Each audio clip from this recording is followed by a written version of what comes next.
Welcome to our first webinar of 2021 in partnership with Precise Biometrics and RCO Security. You are the key for touchless building entry. My name is Alan Goode and I'm the CEO and Chief Analyst at Goode Intelligence, and I shall be your host for today's session. This session is being recorded and will be made available on demand shortly after the event. So no matter where you are in the world, you can listen in at any time, making this event especially convenient for our global audience. We start with a keynote presentation from Stefan Persson, the CEO of Precise Biometrics, followed by a presentation from Fredrik Sederhagen, CEO of RCO Security, a partner of Precise Biometrics.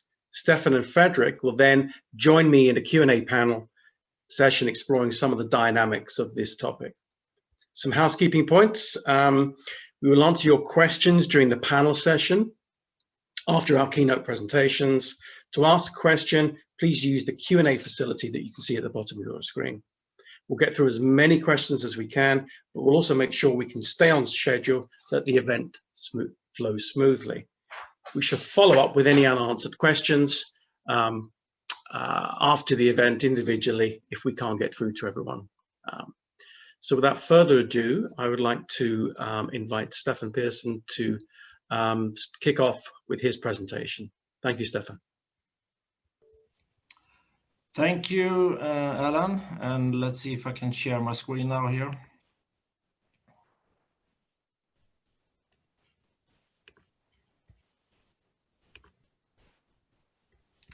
So can you see my presentation?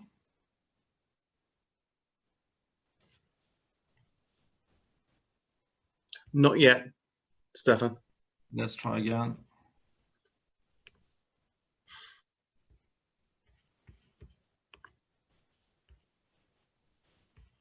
Yep.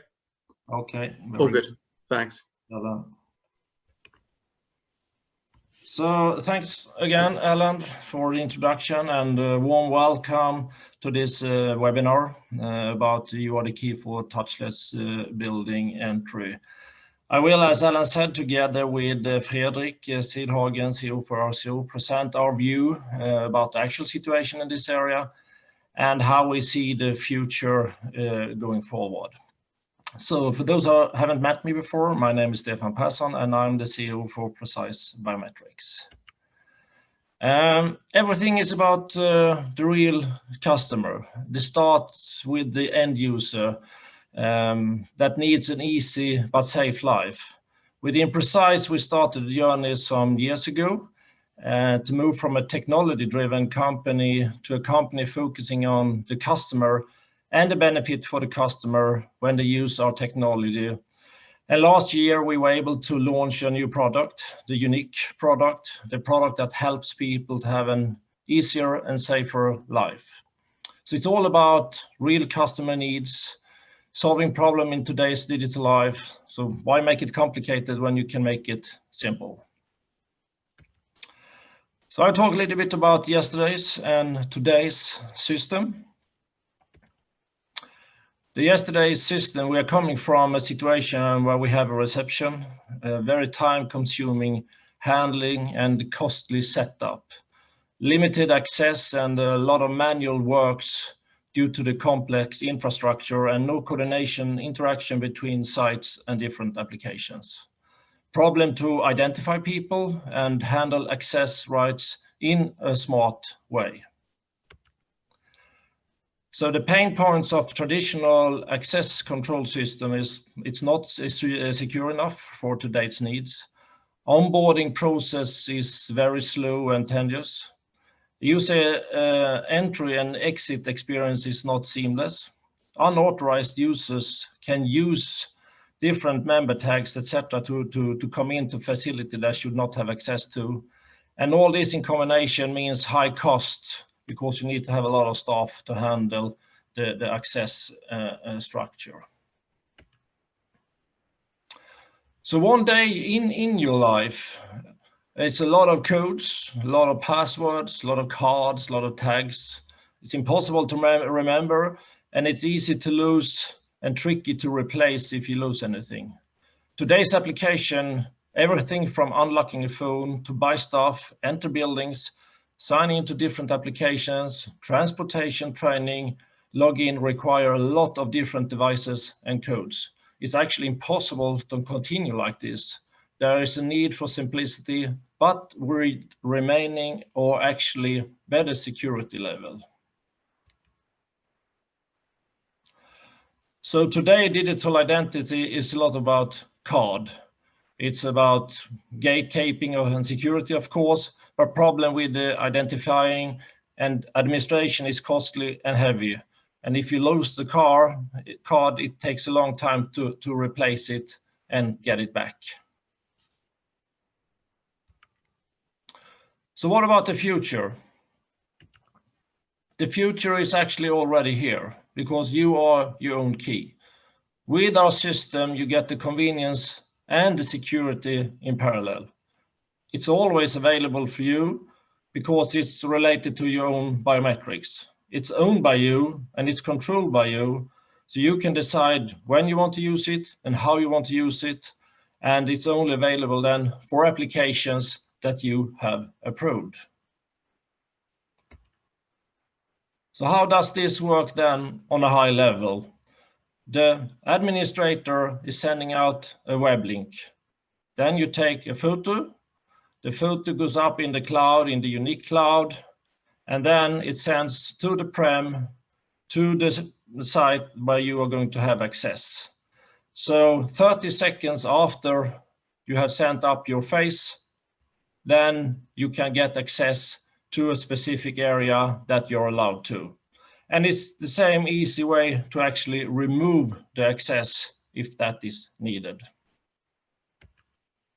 So with this system, the unique system, you get an easy, fast, and very secure system. You can get control over the gatekeeping.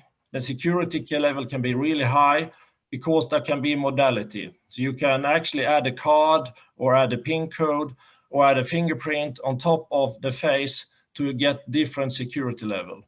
It's really easy to identify people. The administration is very easy because everything is handled software, so it can be handled remotely also. And if you lose a key or lose something, you actually just can get the replaced in a very, very easy way. Then into something else, it's about the ecosystem. Yesterday and still, we're coming from a very closed system, a proprietary system, with long lead times, limited number of new features, and very costly to maintain. A lot of the system is actually on the premises with a complex service system and infrastructure. So it's not easy to update, it's not easy to use, and it's absolutely not easy to add new features. That is the past. So how does it look in the future then? In the future, we are going towards an open source operating system, a system that actually helps us with speed. It can be cloud-based, and we can build an ecosystem where different companies can add features, actually like the mobile phone industry, where we're coming from a situation with Ericsson and Motorola and Nokia were building their own system. But nowadays, we have Android and we have Apple app stores, and they have opened up for a lot of different type of features, etc. And that means the community can start to build a lot of interesting features for the end consumer and the customers. So we see that this will happen also in this industry, and the journey there have just started. With this ecosystem then, for instance, this is one example. With our open APIs, you can add a lot of different features. In this case here, we have a lady, she's entering a door. She has gotten access via the unique system. And then the gate, the glass door here, she just have a sign that says welcome to the office. And we have not been involved in actually developing this. We're just providing the APIs to make it possible. This is just one example. So with this ecosystem, you can actually build a lot of interesting features and technology that the end users can use. Then into the market. The market for us is divided into 6 different segments. It's apartments block, commercial buildings, constructions, gyms, industrials, publics. And we have seen that during this first year now, when we started to roll out the product, we have been able to address especially the commercial buildings and the industrials. Today we have more than 50 installations. Most of them are in Sweden. And we have more than 1,000 users using the system every day. This is just the start. As we have presented earlier, the addressable markets just in Sweden for this type of technology is actually more than 1 billion SEK. So we have a very interesting journey in front of us together with our partners like RCO. Another important part when it comes to the go-to-market is the four main areas in how we're going to sell the product. One very important part is the AMS integrators, integration like with RCO, because here we get the platform to address a huge market. So it's important to get access to the existing customer base, build new feature together with them to increase the customer values. And integration will continue with the major player in each region and each country. Another important area is the deep collaboration with installation firms to secure a fast and simplicity in installation. With this, we will broaden up the base of customers and the possibility to scales.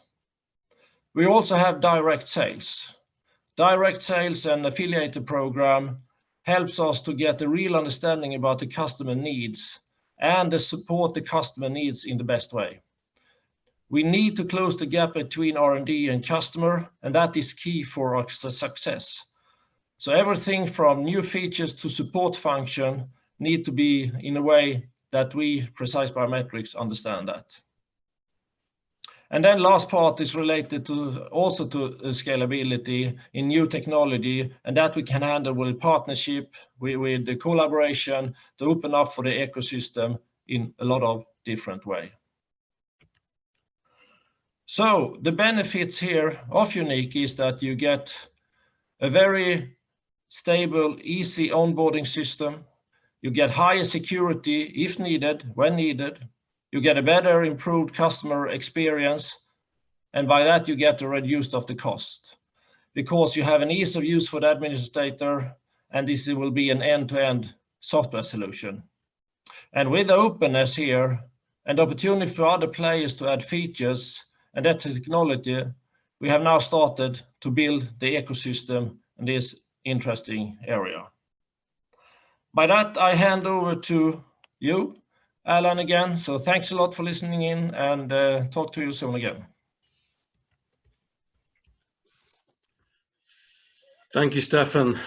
That was very informative, and I think it touches on a lot of the trends that we're seeing in the industry at the moment. COVID has obviously accelerated a lot of these trends, especially around the kind of the touchless kind of interfaces that we're demanding now. So thank you very much. And just to remind everyone, anyone have any questions, please use the Q&A function at the bottom of your screen, and then we can answer those questions in the Q&A session which follows Fredrik's presentation. So over to you, Fredrik, please, from CEO of RCO. I'd like to invite him to add his comments on this subject. Thank you. Thank you, Alan. I will start by sharing my screen here.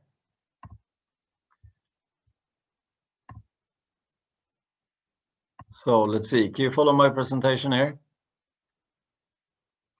Great. So hi everyone, my name is Fredrik Sidhagen, and I am the CEO of RCO Security. And for those of you who don't follow RCO, I will just give you a brief background on what kind of company we are and what we do, basically. And I started in this company roughly 5 years ago, and we very proudly spoke about keyless entry, electronic keyless entry. And that kind of immediately made me ask, so when do we start speaking about tagless entry, and well, here we are today, and I think that subject has been on top of mind for quite some time, but it's really now that we're starting to see proper solutions for it. So in essence, what we do is basically we create smart, secure solutions in order to create a safe and convenient environment for our end users and customers. And that means we develop and manufacture, sell access control and security systems. Very briefly. We've been in the market since 1976, so we have quite a huge legacy in access control, and I think I actually represent when Stefan talked about the history and basically the proprietary systems. And RCO is we come from that area, and we are in a transition actually towards openness, which I think is going to be demanded from us in order to cope with the changing customer demands. Basically, our markets are in the Nordics. We operate in Sweden, Norway, Denmark, and Finland, and we operate 3 brands: RCO, Dinbox, and Easy Access. We have our head office in Stockholm, and we are on a growth path in terms of geographical presence. So we launched Norway in 2014. Finland in 2017, and we recently acquired 2 companies in Dinbox and Easy Access. We are owned by Novak, which is part of the Axel Johnson Group in Sweden. So 3 things that I think makes us fairly unique in the Nordic market is that we have a fully integrated portfolio, which we control from end to end under the RCO brand. We basically we develop, we produce, and we sell these systems on a Nordic level. So we have a long history of creating sort of high quality products in access control and in intrusion alarm. And not so long ago, we created a fully integrated intrusion alarm towards our access control system, which makes us fairly unique. So a broad portfolio of products that we gear then towards different customer segments. So here we have quite a broad experience from many different segments. And we operate and offer solutions to basically all segments within the B2B market, but also in terms of residential apartment buildings. And the recent acquisition of Easy Access also adds consumer into our segments.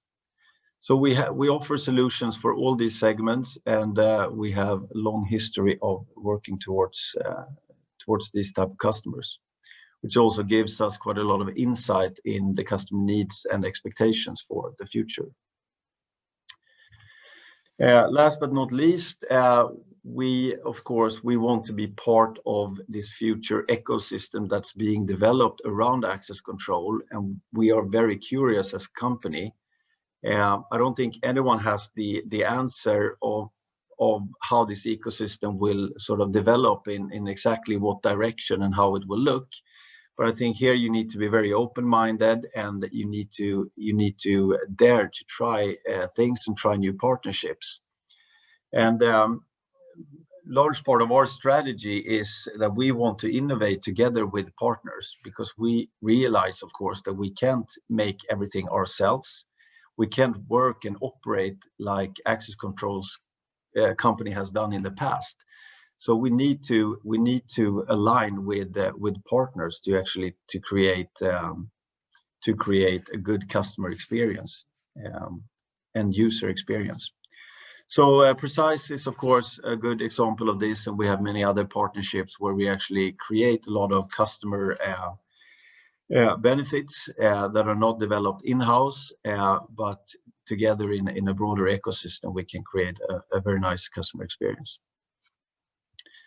And of course, I think the big question is this guy history, the traditional tag? And I would say, well, it's not. I don't think it has the future. I wouldn't bet on it if I would, guess what will be the main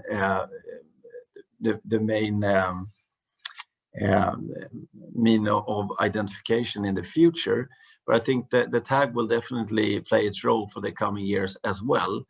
But I think from the RCO perspective, we look at a broader portfolio of different techniques to actually identify yourself. And we also want to make sure that we are in the forefront in offering the most modern techniques, of which I think facial recognition and the partnership with Precise is a good example of. So I think we will dig deeper into this question here during next session. So that was just a brief background on RCO and basically where we come from. And with that, I leave over to you, Alan. Thank you, Fredrik. Some great insight there. Thank you very much. Right, I'd like to invite Stefan back. I know he's there, but if he can unmute himself, then we can go into the Q&A session. We have got a couple of questions in already, so just a reminder to use the Q&A facility at the bottom of your screen for any questions. And there's one around from Gary Sidaway. Hi, Gary. Hope you're well. On use, there's two questions actually, and I think one's related to kind of privacy, data protection, around the use of the images and security of that. So perhaps it's a case of how do you protect them, and also what should, if anyone's deploying this technology, what should they be thinking about from a privacy data protection point of view, specifically GDPR? Yeah, so when it comes to GDPR, it's a very important part of our total system and offering, because the GDPR is actually helping users and protect the user's identity and rights in a very, very important way. And we know about that from the beginning when we started to develop this technology. And we have now made sure that we follow all rules and regulations in the right way. What is very important when it comes to GDPR is that each user need to freely accept and that we are using their faces. Of course, there are situations like a nuclear plant, etc. There is no opportunity to freely decide if they can be used or not. But in the normal uses, when you access for offices, etc., there always need to be an alternative, like a QR code or something else, if the users don't want to use this. Then, of course, we follow all the rules and regulations in terms of how you install the system, how you mount the cameras, etc., which type of application you are using. And so each case need to be carefully looked into. And then we are actually supporting our customer to do the installations in the right way. So. Okay. Anything to add, Fredrik? No, I can just add from our perspective. I mean, we never store in the access control systems. We never store names, and we wouldn't store pictures either. We're only interested in the code and in order to prepare an access. So. Okay. And a follow-on question from Gary is asking about, and this is quite relevant, and we've been noticing this is about wearing masks and COVID with facial recognition. And I've seen quite a bit of stuff from NIST in the US has been publishing his test results surrounding the accuracy rates around about facial recognition, and the US Department of Homeland Security has been doing a lot of live testing of biometric algorithms, facial recognition algorithms against people wearing masks and its efficiency. So is that a problem for you if someone rocks up to one of your buildings and they have a mask on? Is it going to be a problem for the facial recognition system, the identification system to recognize people? What challenges does it have? Yeah, so that is of course not a black and white question. So it's depending on how you wear the mask, and I mean if you wear sunglasses, then it starts to get really problem. But we have a release that works with masks. So, but we have it in development phase because we're not satisfied with it yet. It will be released during this year. and the internal test shows that it's actually really accurate. Then of course it's depending how you wear the mask and how much part of the face you cover with the mask. But I always get this question about if I shave, if I have glasses one day and not glasses another day, and that's not a problem. That we can handle actually. And if you change the haircut and all that, that's not a problem. And we can actually handle mask also. We have not yet released it because one very important thing for Precise is the quality. And actually, Fredrik and myself discussed that in the past. When you have an open system and you let other companies add their features and their product into the system, we need to make sure we have the right quality of the total system before we release anything. So that is one thing we are securing now when it comes to mask, that the quality is good enough. Okay. And another question related to COVID is on temperature monitoring. So, and we've seen it, you know, as an analyst firm covering this market, we've seen platforms starting to support things like temperature monitoring. So you can identify someone and then you can see if they've got a raised temperature, you know, whether they should be allowed into a gym, for instance, etc. So is that something that you see as an interesting application in these times? I can start to answer and then maybe you, Fredrik, can add into that. But sure. We absolutely see that's an interesting feature. Then the question is how accurate is the technology. We will not develop it ourselves, but we have open APIs. So if there are anyone who want to add this into the total system where you actually do the matching, if you get okay with the matching and then you want to add the temperature scanning, of course it's possible to do that. But we will not do that ourselves. That will be via partners in that case.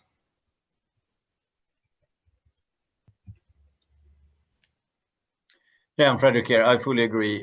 We cannot deliver that functionality today. And just like Stefan said, something that we need to add on, but it's fully possible with an integration. So, yeah, and I think that's important with a platform, with an open platform, is that you have that flexibility to add on applications that are, you know, and to customize that a particular deployment. Yeah. And one thing there, Alan, is that in the past with the proprietary system, it had been very, very tricky to add any new features. But what we are doing right now here, RCO together with Precise, is that we open up for that we very fast and speedy can add new technology and new features into the system. So that's the ambition with this new type of way of working with the cloud integrations and all that, instead of having just on-prem. Okay. Another question from the audience, from Magnus Persson, asking about unique platforms. So we're talking about access control here, but are there other plans? Is there support for other applications, for instance, payments? Yeah, so actually we started with payments. We started with payments here a little bit more than 2 years ago, and we had a lot of discussions with banks and financial institutes how to utilize our product unique in their environment also. Then I have a background in the mobile phone industry. It goes very fast and speedy. You have a 6 month of rhythm, but the bank have a tendency to have a little bit longer lead time, a little bit longer time to decide the changes and all that. And then on top of that, COVID came here, and all the bank and the financial institute actually said that they stopped all new development and they actually had focus on something else. It was actually by coincidence that our CTO said that I think that this solution that we have developed for applications for PCs and a mobile phone, which we have up and running today also, actually can work for access. So we started here 2 years ago with some trials in this area, and we realized it was really, really good. And then we said that let's focus on this one. So the traditional AMS system and all that platform that in some cases are slow. They're not as slow as the banks. They are actually much, much faster. And you can see that here from RCO and Fredrik today, that something is happening in that industry. So that journey we are really into now and focusing. But yes, we have a product. It's possible to use it on PC, laptop. It's possible to use it on mobile phones. It's just that we have now, during the last year, really focusing on the access area. Yeah, and it seems a sensible approach to do, I think, and very much so. Right, we've touched upon and you've mentioned about the open platform in your presentation, Stefan. And I've touched on it in this Q&A session. We've got a question here on how will the new openness change the access industry? And I think we're looking short term and long term. So Stefan first, please. Yeah, so I think it will be a disruptive industry. There will be, of course, a small player that will try to get into this, and they will be very fast out with new features. Then, of course, we need to have respect with when it comes to the legacy part. It's a huge legacy installed out there with their extremely high security levels and all that. So it will go hand in hand. I think it will come. It will not be possible to stop. It will be open, but it will be open in a controlled way. That's how we see it.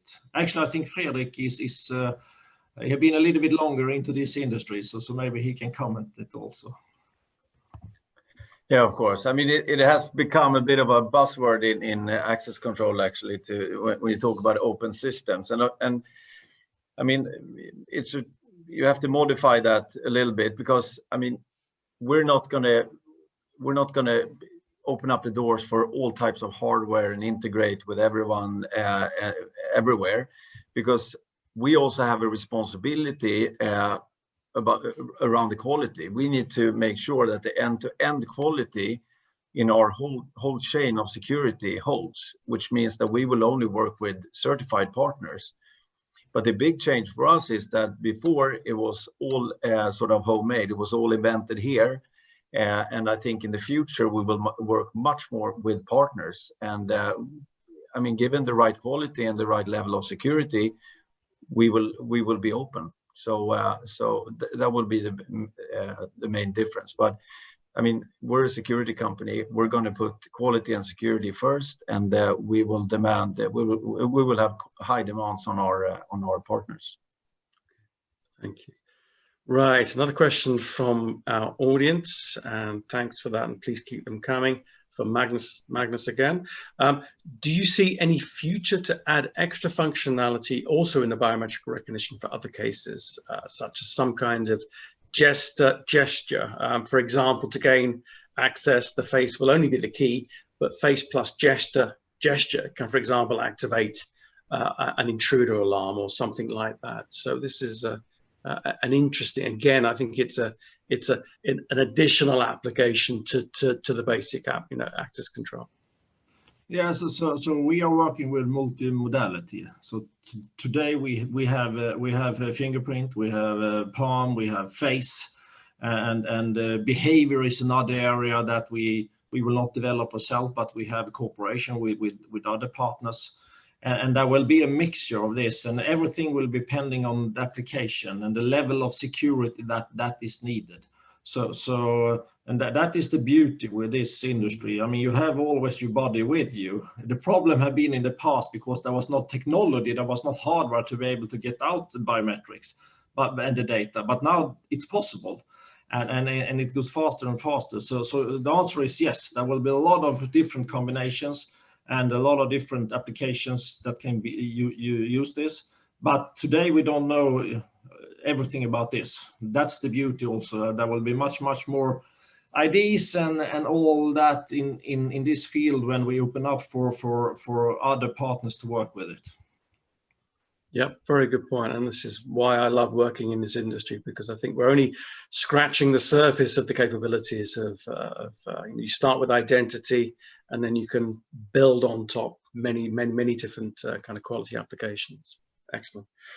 Right, okay, another question here. How can you convince the traditional access industry to accept the values of the new solution? So perhaps Fredrik, start off with, obviously you've been working in the industry for quite some time. So Yeah, I don't think. I mean, I don't need to be convinced. I think convince the end customers, the users of the systems, that this will actually sort of enhance or simplify their day-to-day life, and we will meet up those customer demands, and that's why, I mean, from our perspective, we will still work with tags for probably quite some years ahead. We will work with mobile phones, smartphones as an identifier, as well as face recognition. So we will always try to meet up where the end user and the consumer, what they want to use and what enhances their experience. Yeah. Stefan? So, No, I just agree with Fredrik. So in the end, ease of use always win. We have seen that so many times in the past. Simplify your daily life. As I showed in the presentation, there are so many codes and so many different things you need to remember right now. But also, as Fredrik said, it's not that we're saying that you should remove all the cards and PIN codes and all that, because it can work in synergy with the multimodality and two steps factors or three steps factor, etc. And then, of course, what we know is that this is from a cost point of view a very, very good solution also, because you can handle it, you can do the administration in a totally different way. So it's both from the end user's point of view because of ease of use, but also from the companies from a cost point of view. And therefore, there will be an interesting journey in front of us in this area. And you've had a great deal of success in a short period of time and in very difficult business circumstances with what we've seen with the pandemic. So, but based on your experience so far, what markets are, because obviously with access control there's a as with many vertical industries, there is a lot of different kind of adoption rates from different users. So where are you seeing the initial kind of investment in this new technology? Is it hospitality? Is it gyms? Is it enterprise for offices? Yeah, what we have seen so far is a gym. They are very interesting into this area, of course, because then they can open up 24/7, more or less, Okay. without any staff working there. They can have control of how many people are into the gym, and by that, actually, if there are rules and regulations, how many can enter a specific area, they can actually handle that with this technology also. So that's very interesting. Then another thing, as you mentioned also earlier, Alan, is due to the COVID, is the no touch. What we see, I mean, we worked heavily with fingerprint also, and when we are one of the leader in the fingerprint area for mobile phones, and we strongly believe that fingerprint will continue to be a very, very interesting and strong technology for your own device, like computers and PCs. But when it comes to the public environment, we see a tendency that people don't want to touch things, and then suddenly it will be more like behavior or like face that will be stronger in public area. So it will be a combination here. What we also see now is of course in industry, in production industry, where they really want to avoid COVID or that COVID into the production line, and avoid PIN codes and tags and all that is circling between the employees, etc. So that have been one of our two focus area, the first actually 1 year here that we have been working with this system. Okay. So will face recognition, will it eventually replace traditional tags and smartphones? I think that we will live with a smartphone for a long time. It will not replace the smartphone, because the smartphone is much more than access. It's more or less your whole life. But for access control. Yeah. But for access control, I strongly believe that tags and all that will gradually be removed. Yes, I strongly believe that. Then it will not happen this year. It will take many years before we have removed all of those. But over time, there will not be any tags and cards left, but it will take time. Okay. Fredrik, is that something you concur with? Yeah, it will definitely take time. I mean, you have to keep in mind that, an investment in an access control system is an investment for 10, 20 years. And of course, you don't just swap that because of new technology. And that's one of our challenges, is actually to create, new technology that's backwards compatible, of course, with system already deployed. So that's something that we're focusing quite a lot on. But if I would bet on 20 years in the future, or maybe 15, I would say the virtual tags in smartphones and facial recognition would probably be the two main use cases. But up until then, I think the tag will tag along for a few more years, definitely. And I think it's important to look at, and it's good that we can use multiple different identification techniques. I think it boils down to different doors. You can't just divide the different segments or customer segments that you put the industry and the offices in different compartments, but you really need to go down to the individual doors and say, what kind of use case, what kind of experience do I want to create around this, for example, conference room, or high secure area in the office. I mean, there's very different security requirements and experiences that needs to be taken care of. So yeah, very much so. And it's very similar to logical access control. You need that fine level of granularity in access control, in accessing confidential or kind of unclassified data. So it's very similar. And it takes me back to when I was working in the industry. So when I was working for Schlumberger Cards, I was working on a lot of projects which this kind of attempted to do a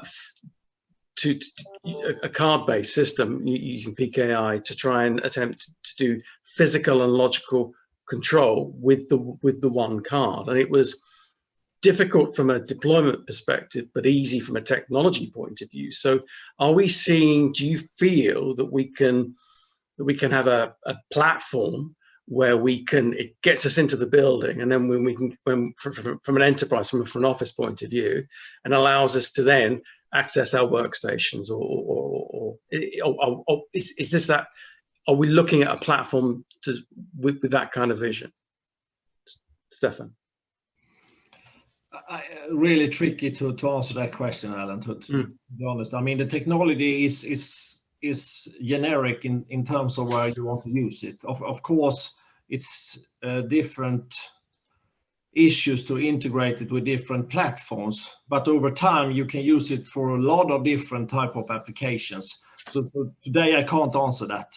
But we don't see that this is just for a specific application. It can be used in so many different ways.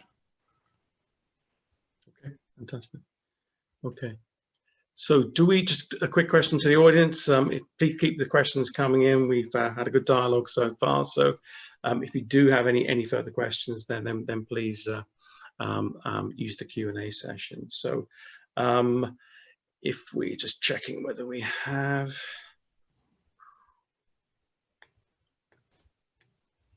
So if we just to kind of wrap up this session, is there any kind of final remarks that you would like to make, Stefan, in terms of the in the context of what we've said so far? No, as I said, we have just started this, and of course we are humble, and but still we can see the huge potential in this field, and when we started here during last year, we said let's focus on the Sweden market only, and Sweden market only is huge for us. So going down the road, we need to find way to go outside Sweden and Nordic, and how to handle that. But right now, the focus is Nordic, and I'm super happy about the cooperation with RCO and Fredrik and the team.